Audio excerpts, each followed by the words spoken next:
We begin with this Fox News alert. President Trump just wrapping up that lengthy news conference in the Netherlands as he is ready to leave the NATO summit. And he will do so finding it to be different than when he found it. In 24 hours, the president launched America into the global spotlight with victories on multiple fronts. He brokered what could prove to be an historic ceasefire between Israel and Iran, and it is holding at this hour. And the president gave NATO nations a dose of reality, challenging each one to contribute more than double what they currently are for NATO military defense. I'm Harris Faulkner. You are in the Faulkner Focus. Here is the president from moments ago. We're going to talk to them next week with Iran. We may sign an agreement. I don't know. To me, I don't think it's that necessary. I mean, they had a war, they fought. Now they're going back to their world. We want no nuclear, but we destroyed the nuclear. In other words, it's destroyed. I said, Iran will not have nuclear. Well, we blew it up. It's blown up to kingdom come. And so I don't feel very strongly about it. The NATO Secretary General Mark Rutte texted President Trump with praise for putting pressure on other member countries to boost their defense spending. Here's what he said. You have driven us to a really, really important moment for America, Europe, and the world. You will achieve something no American president in decades could get done. Europe is going to pay in a big way, as they should, and it will be your win. Also applauded the president's actions with Iran. Still, sources are saying, with low confidence, that Iran's nuclear program might only be set back by months. Sources from a leak. The White House and the Pentagon pushed back hard on that leak. And the head of the world's nuclear watchdog signaled his agreement about what really is going on right now on the ground in Iran. Watch this. I could agree in the sense that what we see is a very important degree of damage, although no one has been there inside to see. Of course, the conclusion is that the damage must be, very, very, very important. I think the nuclear program, the Iranian nuclear program, has been set back significantly.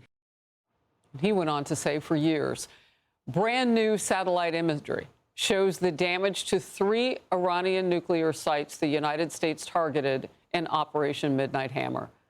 The pictures capture the precision and the depths of the strikes, each one. Senior White House correspondent Peter Doocy is near The Hague in Netherlands with more. Peter. Harris, we can now report the FBI is investigating the leak of that Defense Intelligence Agency assessment that shows with low confidence the Iranian nuclear program was only set back by a number of months. We're also hearing from the Israeli side. They're saying that they believe, their intel shows, that the Iranian nuclear program was rendered inoperable. Iran's foreign minister says the program was badly damaged. And President Trump just explained what he has seen that leads him to believe that none of the enriched uranium actually left Fordo before the strikes. No, we just the opposite. We think we hit them so hard and so fast they didn't get to move. And if you knew about that material, it's very hard and very dangerous to move. It's called in many people they call it dust, but it's very, very heavy. It's very, very hard to move. And they were way down, they're. President Trump is also backing off his suggestion aboard Air Force One that he could soon abandon NATO's Article 5, the rule that requires all members to defend any member that gets attacked. And he thinks that after his strikes on Saturday and the fragile ceasefire that was negotiated afterwards, that there can be peace between Iran and Israel.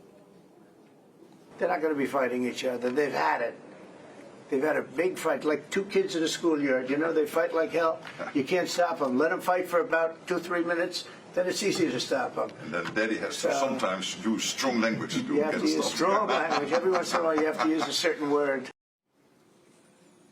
And President Trump is now comparing the strikes that he ordered on Saturday in Iran to the strikes the U.S. carried out in World War II over Hiroshima and Nagasaki because he sees all 3 of them as ending a war in different ways. Harris?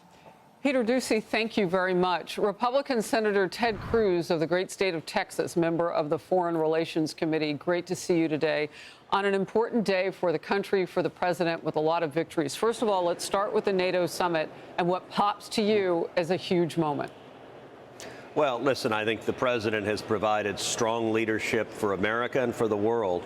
The last 4 years under Joe Biden, the world was in real jeopardy because we had a weak commander-in-chief. And when you have a president who our friends don't trust and our enemies don't fear, it makes the world much more dangerous. We've now returned to a world with a strong commander-in-chief in President Trump. Our friends and allies now are able to trust us, and our enemies fear him. And the difference of a strong America, NATO, the commitment in NATO we're seeing of European countries that they're going to step forward, they're going to invest more in their own defense, they're not simply going to rely on the United States and free ride. That doesn't happen without Donald J. Trump and his leadership. And that's really impactful. And I will tell you, President Trump went into that NATO meeting in a very strong position because the Saturday military strike on Iran, taking out their nuclear weapons facility, was a spectacular success. It was brilliantly executed, and it was tremendously effective in protecting not just our friend and ally Israel, but critically protecting America and keeping Americans safe. That is exactly the job of the commander-in-chief.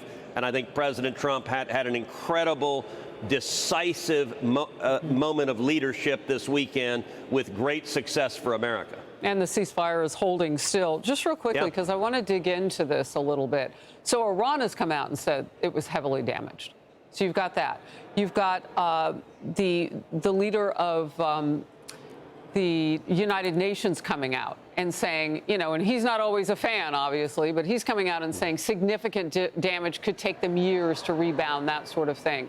When you look at all of that and you hear about this leak, and that's where we started, what does that tell you behind the scenes in this country, what's going on? Look, the leak itself, I don't know the motivations behind that leak. I find the leak highly dubious. At the end of the day, we dropped a total of 14 bunker buster bombs. Each one of those is 30,000 pounds of explosives. They do devastating damage. They're the biggest non-nuclear bombs we have. And that effect, on the face of it, is going to be devastating. They were precise. They hit their targets. And not only that, we had about 25 Tomahawk missiles as well. That combination, by almost any measure, would do devastating damage. Now, I'll tell you, in the Senate, we were supposed to have a classified briefing yesterday on the precise readout of the attack. That briefing got moved to later this week. So I have not yet attended the classified briefing, but I will this week. I'm sure we're going to ask in the classified setting, what do we know specifically about what was hit, what happened to the enriched uranium, what the state of the centrifuges is. I don't know the answers to those questions yet, but we will presumably find them all out as soon as we have the classified briefing. That's great information, because there was so much confusion yesterday about what was going on, and the left was decidedly playing politics with the moment. None of it was helpful, but we do know now there's a target for Thursday in terms of resuming that. So real quickly, talk to me about what's, foreign relations. Talk to me about what's possible as next steps in all of this.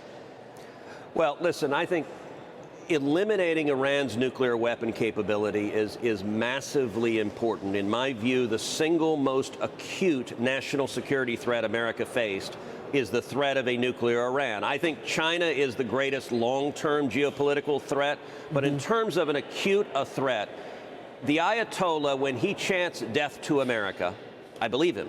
When he calls America the great Satan, I believe him. And one of the things really important for folks at home to understand, this attack was about protecting America.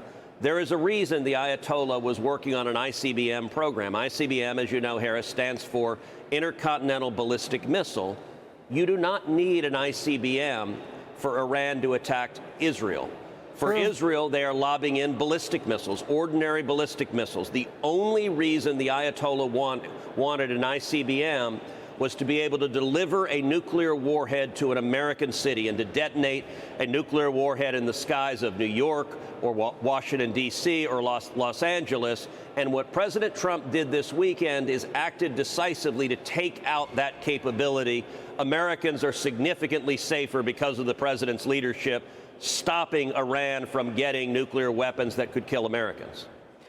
Senator Ted Cruz, great to have you in focus on such a critical day as the president heads back home from the NATO summit. Thank you. Thank you. Hey, everyone. I'm Emily Campagno. Catch me and my co-hosts Harris Faulkner and Kaylee McEnany on Outnumbered every weekday at 12 p.m. Eastern, or set your DVR. Also, don't forget to subscribe to the Fox News YouTube page for daily highlights.